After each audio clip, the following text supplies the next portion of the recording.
নমস্কার বন্ধুরা, শুভ সকাল। পুষ্পর বাঙাল হেসেলে আপনাদের সবাইকে স্বাগত। আজ আমি বানিয়ে দেখাবো শুক্তো। শুক্তো বানানোর জন্য একটা পাত্রে নিয়েছি আমি বড়ি, বেগুন আর করলা। আর বাকি সবজিগুলো দেখুন, সজনে ডাঁটা, আলু, পেঁপে, রাঙা আলু, কাঁচকলা আর এমনি আলু একসাথে কেটে আলাদা রেখেছি। সবার প্রথমে কড়াইতে তেল দিয়ে দেবো। করলা, বেগুন আর বড়ি এটা আমি লাল লাল করে ভেজে নিয়ে আসছি। সবার প্রথমে বড়িটা ভাজবো। বড়িটা একটু বেশি তেলে ভাজলে বড়ি ভাজাটা ভালো হয়। বড়ি একসাথে লালচে রং ধরিয়ে ভাজা হয়ে গেছে। এখানে ফোড়নের জন্য রেখেছি বেশ কিছুটা গ্রেটেড আদা, তেজপাতা, রাঁধুনি আর সর্ষে। এই ফোড়নটা এবার একসাথে আমি তেলের ওপর দিয়ে দেবো। ফোড়নটা যখন এরকম তেলের ওপর ভেসে উঠবে, হাতার পেছনটা দিয়ে সর্ষেটাকে ফাটিয়ে দেবো। দেখুন, ঠিক এই সময় দিয়ে দেবো এই সবজিগুলো। একবারেই লবণটা দিলাম। এবার ঢাকা চাপা দিয়ে এটাকে ভেজে মজিয়ে নেবো। ওইদিকে ভাজা হচ্ছে, এইদিকে দেখিয়ে দিই আমি একটা মশলা বানাবো। এখানে একটু চার মগজ নিয়েছি, রাঁধুনি, কয়েকটা কাজু, বেশ কিছুটা পরিমাণে আদা আর সামান্য পরিমাণে পোস্ত নিয়েছি। মশলাটাও পেস্ট হয়ে গেছে আর সবজিটাও দেখুন কত সুন্দর মজে ভাজা ভাজা হয়ে গেছে। এই সময় দিয়ে দেবো পরিমাণ মতন হলুদ গুঁড়ো, তারপরে দিয়ে দেবো খানিকটা পরিমাণে চিনি।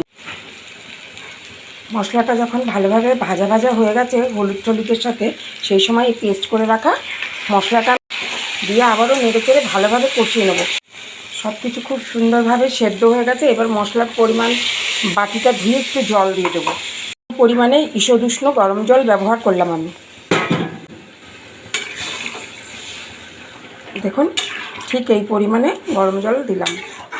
দিয়ে দেবো এই এক বাটি পরিমাণে দুধ। সেই বুঝে আমি কিন্তু ঝোলটা দিয়েছি। ঢাকা চাপা দিয়ে এবার ফুটতে দেবো 2 মিনিট।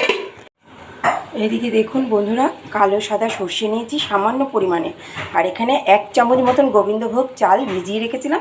এটা একসাথে দিয়ে আমি একটা মিহি পেস্ট করে নেব। খুব সুন্দরভাবে ঝোলটা ফুটছে দেখুন। এই সময় দিয়ে দেবো আমি ভেজে রাখা বড়ি, করলা আর বেগুন একসাথে দিয়ে নেড়ে চেড়ে দেবো।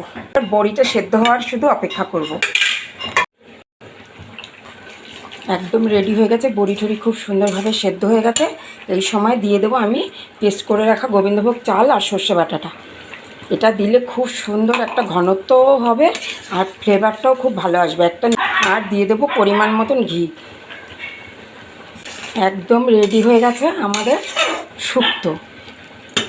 এবার ওপর থেকে দেখুন খোয়া ক্ষীর আমি গ্রেট করে রেখেছি, এটা দিয়ে গরম গরম ভাতে প্রথম পাতে পরিবেশন করুন শুক্তো।